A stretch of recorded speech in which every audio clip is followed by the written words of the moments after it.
Hola chicas, buenas noches. Espero que estén muy bien. Bueno, pues seguimos en el capítulo 3, ¿va? Dice, la mente de la familia. Los padres comieron el agraz y los dientes de los hijos tienen la dentera. Ezequiel 18:2, Biblia Reina Valera. Por decirlo de una manera sencilla, recibimos a través de nuestra madre diversos aspectos de la vida de nuestra abuela y de los cuidados que ésta dedicó a nuestra madre, los traumas que sufrió nuestra abuela, sus penas y sus sufrimientos, las dificultades que pasó en la infancia o con nuestro abuelo, las pérdidas tempranas de seres queridos, todo ello se filtró hasta cierto punto en los cuidados maternales que dedicó a nuestra madre. Si nos remontáramos una generación más, lo más probable es que viésemos lo mismo en cuanto a los cuidados maternales que recibió nuestra abuela. Es posible que no podamos ver con claridad los detalles de los hechos que dieron forma a la vida de esas personas. Sin embargo, podemos sentir hondamente las repercusiones de estos detalles. No solo lo que heredamos de nuestros padres, sino también los cuidados que recibieron ellos de sus propios padres, influyen sobre nuestras relaciones con nosotros mismos y sobre cómo criamos nosotros a nuestros propios hijos. Los padres, para bien o para mal, tienden a transmitir el tipo de atención paterna que recibieron. Pues sí, suena lógico, no puedes dar lo que no tienes. Parece que tenemos programadas en el cerebro estas pautas y empiezan a formarse incluso antes de que nazcamos. Nuestra vinculación con nuestra madre cuando estamos en el seno materno es fundamental para el desarrollo de nuestros círculos neuronales. Thomas Berney ha dicho, desde el momento mismo de la concepción, la experiencia que se vive en el vientre materno da forma al cerebro y sienta las bases de la personalidad, del temperamento emocional y de la capacidad del pensamiento superior. Estas pautas son como un modelo, más que aprenderse, se transmiten. El desarrollo neuronal que se produce en el seno materno prosigue durante los próximos 9 meses después del nacimiento, en función de las vivencias del recién nacido y de sus relaciones con la madre o con la persona que lo cuida. Conserva unos circuitos neuronales, descarta otros y organiza los restantes. A través de estas primeras interacciones, el niño sigue estableciendo el modelo por el que gestiona sus emociones, sus pensamientos y sus conductas. Cuando la madre porta consigo un trauma heredado o cuando ha vivido una ruptura del vínculo de su madre, esto puede afectar a su vez al vínculo reciente que está formado por su recién nacido y habrá más probabilidades de que se corte este vínculo. Las repercusiones de una ruptura temprana del vínculo madre e hijo, una estancia larga en el hospital, unas vacaciones inoportunas, una separación larga, pueden ser devastadoras, para el niño. Este pierde de pronto la familiaridad profunda y asimilada del olor de la madre, de su tacto, sonido y gusto, todo lo que ha llegado a conocer, en lo que él confía. La madre y el hijo vienen en un estado biológico que tiene mucho en común con las adicciones, dice Winifred Gallagher, autora especializada en ciencias del comportamiento. Cuando se separan, el recién nacido no solo echa de menos a la madre, sino que sufre una abstinencia física y psicológica que no es muy distinta de lo que padece el heroinómano al que se priva de la droga bruscamente. Esta analogía sirve para explicarnos mejor por qué protestan con tanta energía todos los mamíferos recién nacidos, incluso los humanos, cuando se les separa de sus madres. El recién nacido se ve separado de la madre, puede sentirse en una situación de peligro para la vida, dice la doctora Raylan Phillips, neonatóloga en el Hospital Infantil de la Universidad Loma Linda. Si la separación prosigue durante un periodo prolongado, la respuesta de la desesperación, añade la doctora Phillips, el niño se rinde. La doctora Phillips comparte esta idea con el doctor Niels Bergman y con otros expertos en la neurociencia del vínculo madre e hijo. Yo conocí este sentimiento de rendición en mis primeros años. Me llegó de la familia. Lo que mi madre no había recibido de su madre afectó a su vez lo que fue capaz de darnos a mis hermanos y a mí. Aunque yo sentía siempre la presencia de su amor en el fondo, una buena parte del ejercicio de su maternidad estaba afectada por los traumas que nuestra historia familiar, más concretamente por el hecho de que su madre Ida había perdido a sus dos progenitores cuando tenía 2 años. Según la tradición familiar, los hechos fueron los siguientes. Cuando mi bisabuela Laura murió de pulmonía en 1904, sus padres culparon de ello a su marido, Andrew, que era, según ellos, un inútil y un jugador. Lo que se cuenta en la familia es que Sora contrajo una pulmonía por haber estado asomada a la ventana en pleno invierno, suplicando a su marido que volviera a casa. Contaron a mi abuela Ida que su padre se gastaba en el juego el dinero del alquiler, y esta frase se ha repetido en nuestra familia como un eco a lo largo de las generaciones. Tras la muerte de Sora, expulsaron de la familia a mi bisabuelo Andrew y nunca se supo más de él. Cuando yo era niño, ya percibía la amargura de mi abuela cuando contaba esta historia, y la contaba muchas veces, y me entristecía que ella hubiera llegado a conocer a su padre. Mi abuela, huérfana a los 2 años, fue criada por los abuelos de edad avanzada, que se ganaron la vida vendiendo ropa usada en un carro en el distrito Hill de Pittsburgh. Mi abuela adoraba a sus abuelos y solía animarse cuando contaba los recuerdos de cuánto la querían. Pero ello no era más que una parte de la historia, era la parte que ella era capaz de recordar conscientemente. Había una historia más profunda que a ella se le escapaba. En los primeros meses de vida de Ida, o quizá incluso cuando estaba en el seno materno, habría absorbido las sensaciones de la ficción que producía su madre, las riñas constantes, las lágrimas y los disgustos.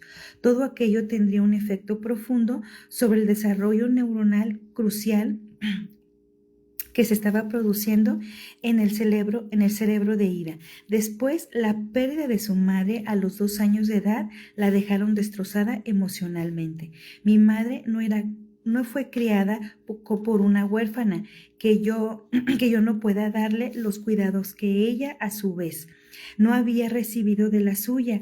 Mi madre heredó también el trauma viceversa de Ida, que había sufrido la separación de su madre a una edad temprana. Aunque Ida estuvo presente físicamente en la vida de mi madre, era incapaz de expresar las emociones profundas necesarias para apoyar el desarrollo de mi madre. Esa falta de conexión emocional también pasó a formar parte de la herencia de mi madre. La historia del padre de mi madre también fue azarosa. La madre de él, Rachel, murió de sobrepeso cuando mi abuelo Harry tenía solo 5 años. El padre de Harry, Samuel, portó una caja pesada de culpabilidad, pues se consideraba responsable de la muerte de Rachel por haberla dejado embarazada. Samuel no tardó en casarse con una mujer que, según se cuenta la familia, se ocupaba más de un hijo propio que tenía que era de... Perdón, repito.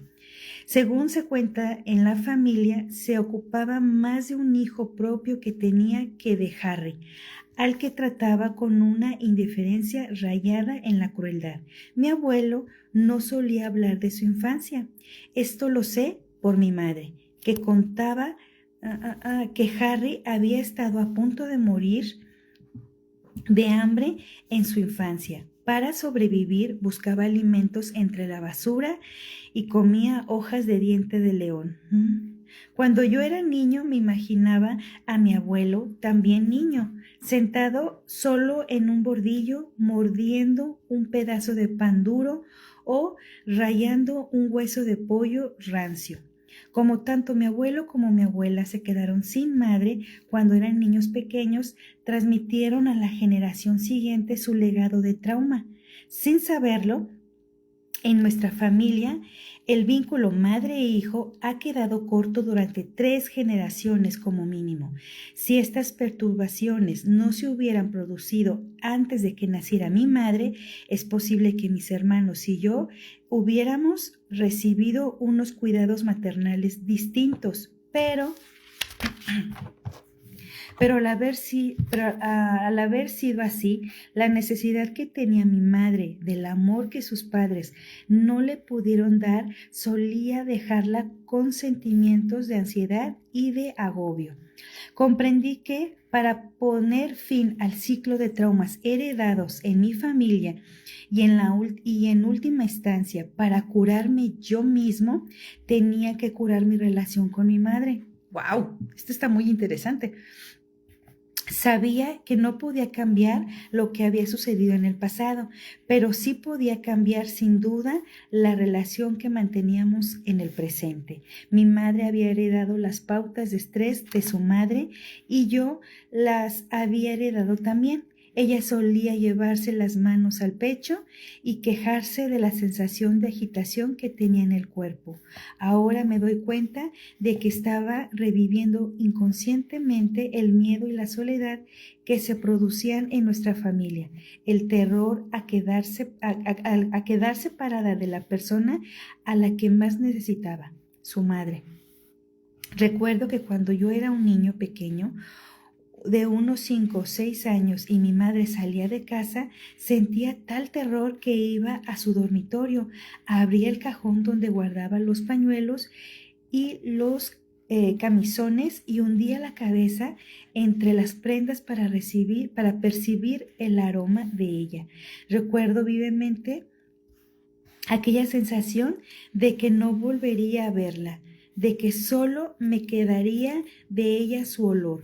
Cuando fui adulto, conté a mi madre esos recuerdos y entonces supe que ella hacía lo mismo. ¡Wow! Dice, hundía la cara entre la ropa de su madre cuando ella salía de casa. Tal como se aprecia en mi propia historia, las interrupciones tempranas del vínculo madre-hijo pueden tener un origen incluso mucho antes de nuestra concepción. Los efectos pueden quedarnos en el inconsciente y vivir en nuestro cuerpo en forma de recuerdos somáticos que se desencadenan cuando se dan hechos que evocan el rechazo o el abandono. Cuando pasa esto, podemos sentirnos completamente desfasados respecto a nosotros mismos.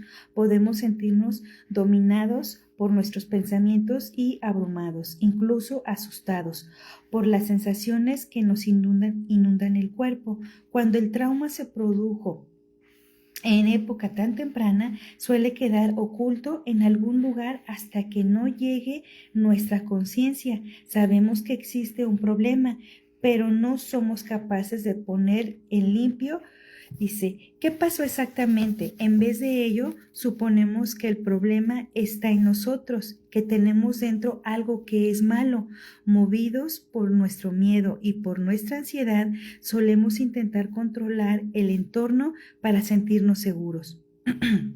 Esto se debe a que cuando éramos pequeños teníamos muy poco control y seguramente no disponíamos de un lugar seguro para refugiarnos de las emociones intensas que sentíamos. Las lesiones del vínculo pueden reproducirse a lo largo de las generaciones si no cambiamos conscientemente la pauta. La reconciliación familiar. Dice, el destacado psicoterapeuta alemán Bert Hellinger ha tratado en muchos libros el concepto de que heredamos aspectos de los traumas familiares y los revivimos, es decir, los volvemos a vivir. Hellinger, que estudió a las familias durante más de 50 años, primero en calidad de sacerdote católico y después como terapeuta familiar y filósofo, nos enseña que compartimos una conciencia familiar con los miembros de nuestra familia biológica que nos han precedido. Hellinger ha observado que los hechos traumáticos, como la muerte temprana de un progenitor, de un hermano o de un hijo o de un abandono, un delito o un suicidio, pueden ejercer sobre nosotros una influencia poderosa, dejando en todo nuestro sistema familiar una huella que perdure durante varias generaciones. Estas huellas, a su vez, se convierten en un modelo familiar. A medida que los miembros de la familia repiten de manera inconsciente los sufrimientos del pasado, la repetición de un trauma no siempre es una réplica exacta del hecho primitivo. Por ejemplo, en una familia en la que alguien ha cometido un delito grave, otro miembro de la familia que nace en una generación posterior puede estar purgando el delito sin ser consciente de ello. Una vez acudió a mi consulta un hombre que se llamaba John y que acababa de salir de la cárcel. Había cumplido 3 años de condena por un desfalco, aunque asegura que no había cometido aquel delito. John se había declarado inocente en el juicio, pero en vista de las pruebas en su contra, una acusación falsa de su antiguo socio, su abogado le había recomendado que llegara a un acuerdo con el fiscal. Cuando John entró en una consulta, parecía agitado, tenía la mandíbula tensa y arrojó su abrigo sobre el respaldo de la silla. Me explicó que le había montado una encerrona y que ahora estaba obsesionado por las ideas de venganza. Cuando hablamos de su situación familiar, salió a relucir que en la generación anterior, en la década de los 60, a su padre le habían acusado de asesinar a un socio, pero en el juicio no le habían podido condenar en virtud de un detalle técnico. Todos los de la familia sabían que el padre era culpable, pero no hablaban nunca de ello. A la luz de mi experiencia con los traumas familiares heredados, no me sorprendió descubrir que John tenía la misma edad que su padre cuando éste había ido a juicio. Se había hecho justicia al fin, pero había pagado un justo por un pecador. Hellinger cree que el mecanismo que está detrás de esta repetición de la lealtad inconsciente y considera que la lealtad inconsciente es la causa de muchos sufrimientos de las familias.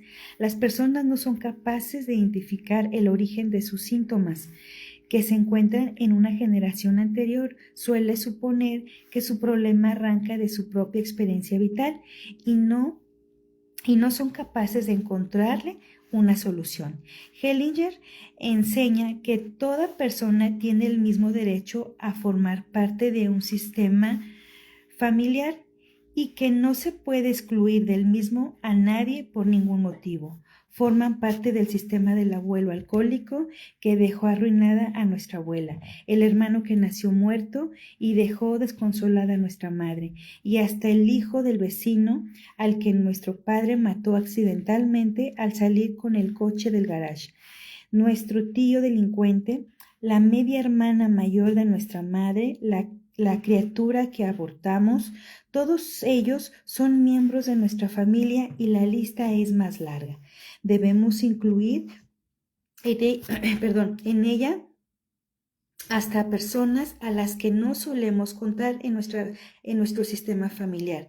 Si alguien hizo daño a un miembro de la familia, si se aprovechó de él o lo mató, debemos incluir esa persona. Del mismo modo, si algún miembro de la familia se aprovechó de otra persona, si le hizo daño o la mató, también es preciso que incluyamos a la víctima dentro de nuestro sistema familiar. También están incluidos las parejas anteriores de nuestros padres y abuelos. Al morir, al marcharse o al romper, abrieron un espacio por el que nuestra madre o nuestro padre, nuestra abuela o nuestro abuelo pudieron entrar en el sistema, lo que permitió que naciéramos nosotros a la larga. Hellinger ha observado que cuando una persona se la rechaza o se la deja fuera del sistema familiar, puede suceder que otro miembro posterior del sistema represente a esa persona. La persona posterior puede compartir el destino de la persona anterior o repetirlo, comportándose de manera similar al sujeto excluido o repitiendo algún aspecto de los sufrimientos de éste. Por ejemplo, si tu familia se rechazó a tu abuelo porque bebía, jugaba y era mujeriego, es posible que uno o varios de sus descendientes adopten más tarde una o varias de estas conductas. El sufrimiento familiar prosigue de este modo en las generaciones sucesivas. Dice, el hombre al que había asesinado el padre de John formaba ahora parte del sistema familiar de este. Ay, no inventes. Cuando John fue víctima de un montaje por parte de su socio, cuando fue a la cárcel y salió con ideas asesinas de venganza, estaba reviviendo sin saberlo aspectos de las experiencias de su padre que había sucedido 40 años antes, cuando John llegó a conocer la relación entre la experiencia de su padre y la suya propia, fue capaz por fin de soltar los pensamientos obsesivos y salir adelante. Dos distintos habían quedado entrelazados estrechamente como si las dos personas compartieran un solo destino común. La libertad emocional de John había estado constreñida mientras esta conexión había estado oculta. Hellinger recalca que cada uno de nosotros debemos cargar con nuestro propio destino, con independencia de que éste sea más o menos duro. Nadie puede intentar hacerse cargo del destino de un padre. Voy a repetir esto porque está muy interesante. Nadie puede intentar hacerse cargo del destino ni de un padre, abuelo, hermano, tía, tío, sin que de ello resulte algún tipo de sufrimiento. Hellinger llama a los sufrimientos de este tipo de enredos. Cuando estás enredado, portas inconscientemente los sentimientos, los síntomas, las conductas y las penalidades de un miembro anterior de tu familia como si fueran tuyos. Hasta los hijos de un mismo padre y madre que viven en un mismo hogar y que han tenido la formación similar tienden a heredar traumas distintos y a vivir destinos diferentes. Por ejemplo, el primer hijo tiende a portar consigo lo que no estaba resuelto en el padre y la primera hija tiende a portar lo que no estaba resuelto en la madre. ¡Wow! Aunque no siempre sucede así, también puede darse el caso inverso. Los hijos posteriores de la familia tienden a aportar diversos aspectos de los traumas de los padres o elementos de los traumas de los abuelos. Por ejemplo, la primera hija puede casarse con un hombre que es emocionalmente distante y controlador, semejante al concepto que tenía ella de su padre, y de este modo comparte esta dinámica con su madre. Al casarse con un hombre cerrado en sí mismo y controlador, la hija repite las experiencias de la madre y se suma a ella en un descontento. La segunda hija puede portar la ira no expresada de su madre. De este modo, aunque le está afectando el mismo trauma, ella porta un aspecto distinto del mismo. Puede que rechace a su padre, mientras que la primera hija no lo rechaza. En muchos casos, los hijos posteriores de la familia pueden aportar los traumas no resueltos de los abuelos. En la misma familia del ejemplo, la tercera y la cuarta hija pueden quedarse sin casa toda la vida por miedo a que las controle un hombre al que no quieren. Tuve ocasión de trabajar con una familia libanesa que tenía una dinámica semejante a esta. Cuando nos remontamos una generación más, descubrimos que ambas abuelas libanesas habían sido entregadas por sus padres para convertirse en novias infantiles. Una de ellas con 9 años y la otra con 12. ¡Ay, caray! Dice, dos de las hermanas libanesas conectadas con la experiencia de sus abuelas a las que habían obligado a casarse, siendo todavía niñas, y repetían aspectos de aquellas circunstancias, vitales en sus propias relaciones de pareja. Como sus abuelas, una se había casado con un hombre mucho mayor que ella, la otra no había llegado a casarse, pues se quejaba de que los hombres eran desagradables y controladores, unos sentimientos similares a los que debió de sentir su desgraciada abuela paterna, atrapada en un matrimonio sin amor. ¡Wow! Aquí me quedo, chicas. La verdad estuvo genial, pero no quiero alargar los videos, ¿sí? ¿Con qué me quedo, chicas, chicos? Híjole, de verdad que hasta me truena la cabeza, me explota de tanto que estaba leyendo y pensando. Yo creo que no solamente yo o en mi familia, yo creo que en todas nuestras familias tenemos tíos, tenemos primos y tenemos algún hermano o alguna hermana que se parecen en su forma de ser. Eso es lo que estaba yo pensando, ¿sí? Que tengo un tío y tengo un familiar que se parecen mucho, su forma de ser.